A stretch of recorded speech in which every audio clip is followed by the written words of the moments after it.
Buen día, voy a hacer el segundo video de la explicación de la teoría de la personalidad o la teoría central en la persona que desarrolló Carl Rogers.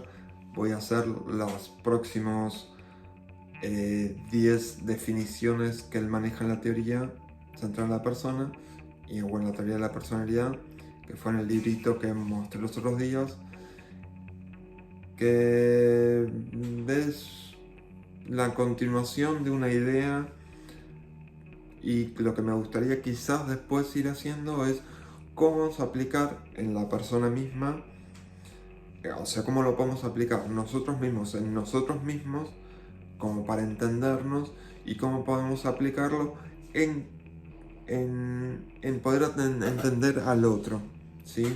Más que todo eso es una práctica más concreta en la escucha.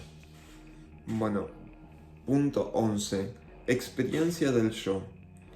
Todo hecho o entidad del campo fenomenológico, discriminado por el individuo que se discrimina también como yo o como algo vinculado al yo. Y acá lo que me gustó es otro texto que justo estaba mirando y que me llegó por internet, que era de Roger, y que hablaba de lo fenomenológico. Y me parece lindo compartirlo esto que decía. Y dice así: en la filosofía, la fenomenología ha llegado a significar el estudio de la conciencia y la percepción humana. Los especialistas en fenomenología enfatizan que la que es importante no es el objeto o evento por sí mismo, sino la forma en que la percibe y se entiende y lo entiende el individuo. O sea, esto es lo que me gustó, porque esto va a ser casi central en la relación que vamos a hacer con los clientes. eh, Poder entender cómo percibe el otro lo que, digamos, ve, digamos, lo que nos está contando, cómo lo está percibiendo, tanto a nivel emocional como a nivel racional, que siempre hay que tener las dos cosas un poquito en cuenta. Punto 12. Yo, concepto del yo o de sí mismo, estructura del yo. Estos términos se refieren a la Gestalt conceptual coherente y organizada, compuestas de percepciones de las características del yo y de las percepciones de la relación del yo con los otros y con los diversos aspectos de la vida, junto a los valores asignados a estas percepciones. Gestalt que está disponible para la conciencia que no esté necesariamente en la conciencia.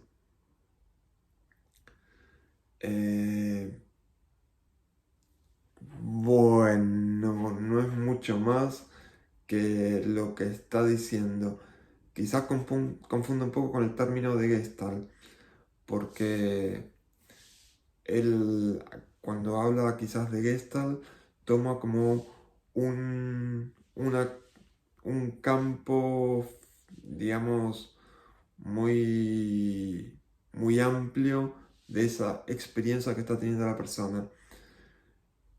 Y que ya acá nos va introduciendo que en temas más posteriores nos deja más en claro todo lo que serían las distorsiones y demás, que es que esta experiencia puede ser o no que esté en la conciencia, o que la persona lo represente subjetivamente o simbólicamente, no simbolizándola en la conciencia.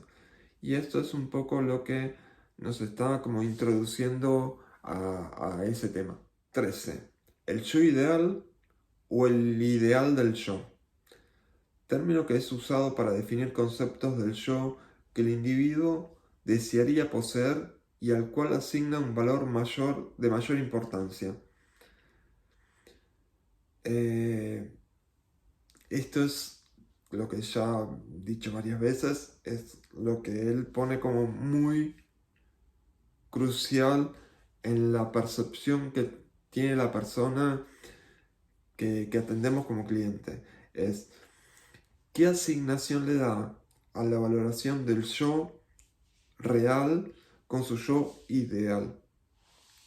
Y es un poco lo que marca es esto, reafirma que este yo que no tengo, que sería este yo ideal, que por X situación yo lo veo como que no lo tengo y que no siempre es así, sino que es una percepción que puedo llegar a tener yo de no tenerlo y que entro en incongruencia porque mi yo real es otra cosa a este yo ideal que yo creo que debería tener.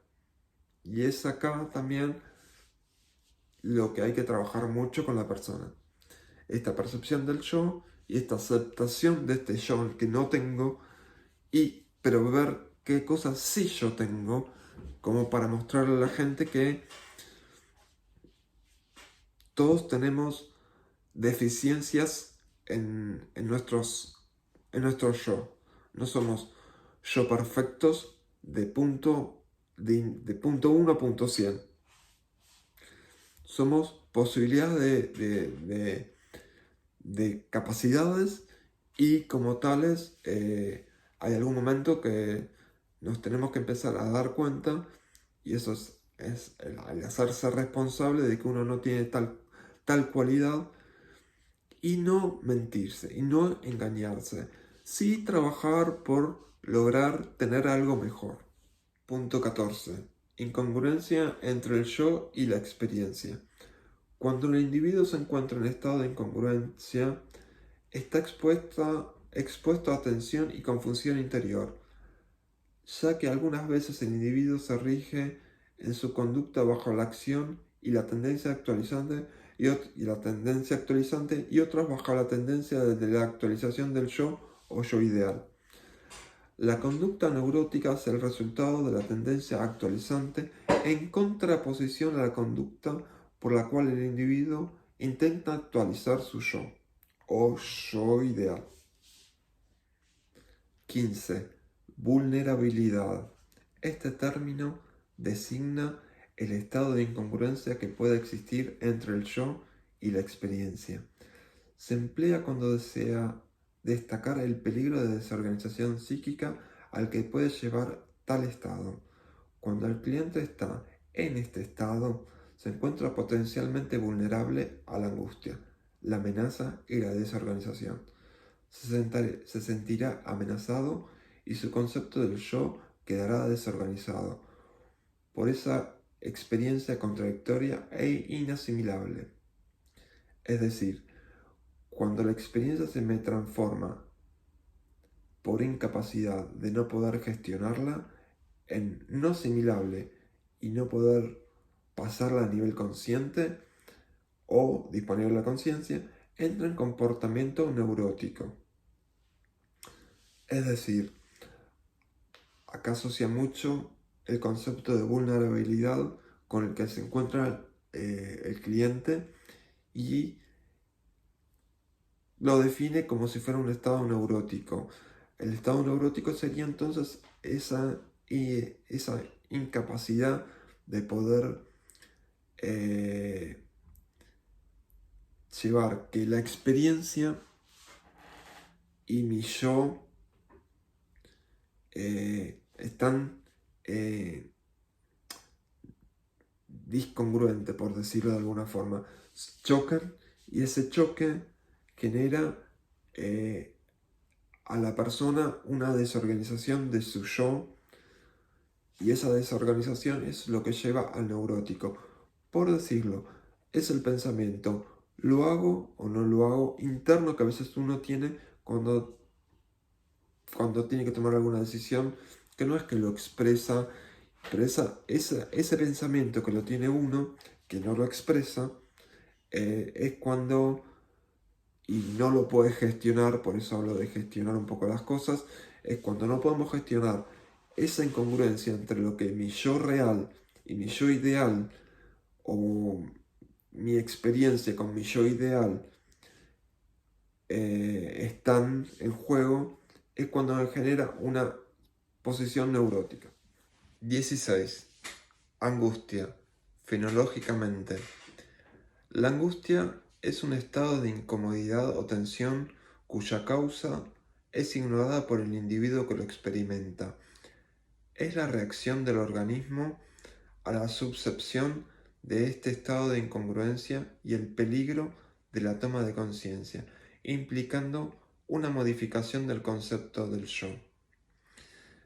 Bueno, acá yo para ver un poquito a qué se refería con fenomenológicamente, busqué un texto que justo me había llegado por internet, que es el concepto más filosófico de la fenomenología. Y dice así: en la filosofía, la fenomenología ha llegado a significar el estudio de la conciencia y de la percepción humana. Los especialistas en fenomenología enfatizan que lo que es importante no es el objeto o evento por sí mismo, sino la forma en que percibe y entiende el individuo. O sea, nos deja más que claro que todo esto es muy subjetivo y es lo que tenemos que nosotros hacer mucho hincapié cuando entendemos personas. Cada persona que llega no llega con un este es tal porque es así, porque es asá, porque no.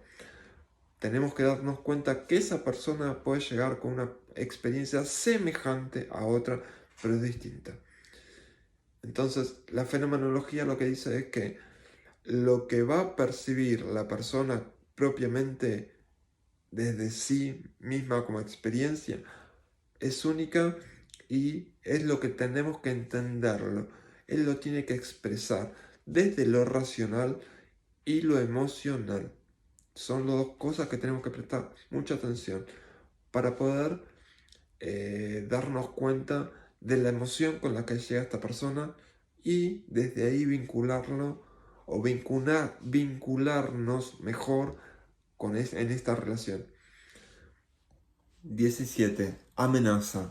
Se dice que hay amenaza cuando el individuo se da cuenta o prevé, subsive, que una experiencia es incongruente con su estructura del yo. Se puede ver como angustia. Inadaptación psicológica. Hay una inadaptación psicológica cuando el organismo se niega a concientizar o distorsiona en la conciencia ciertas experiencias importantes que en consecuencia no se simbolizan correctamente ni se organizan en la estructura del yo, creando así una incongruencia entre el yo y la experiencia. 19. Defensa. Estado de defensa. Es la reacción comportamental del organismo a la amenaza, cuya función es mantener la estructura habitual del yo. Eso se logra mediante la distorsión perceptual de la experiencia con el fin de reducir el estado de incongruencia en la experiencia de la estructura del yo, o bien impedir el acceso a una experiencia de la conciencia, negando así toda amenaza al yo. A este estado se lo llama defensa. 20. Distorsión, negación al acceso de la conciencia. Cuando se percibe oscuramente, quizás es mejor decir subsiva, que una experiencia es incongruente con la estructura del yo, el organismo reacciona produciendo una distorsión del significado de la experiencia para que sea congruente con el yo, o negado la existencia de tal experiencia, a fin que preserve toda amenaza de la estructura del yo. Casi este video todo es más que intenta clarificar o ir definiendo todas las distorsiones perceptivas que podemos llegar a tener o negaciones y la relevancia que tiene con la angustia, con la amenaza, con esta situación que generan incongruencias entre el yo real con este yo ideal que potencialmente quisiera tener, pero que no lo tengo, o con mi experiencia. Entonces, con estas tres actores, por decirlo de alguna forma, pone de manifiesto por dónde va a pasar toda la relación de ayuda que tenemos que darle a la gente. Creo que estaría bueno poder comentar un poco después cuáles serían las formas de actuar y qué es lo que tendríamos potencialmente que hacerle para que la persona pueda ver todas estas cosas.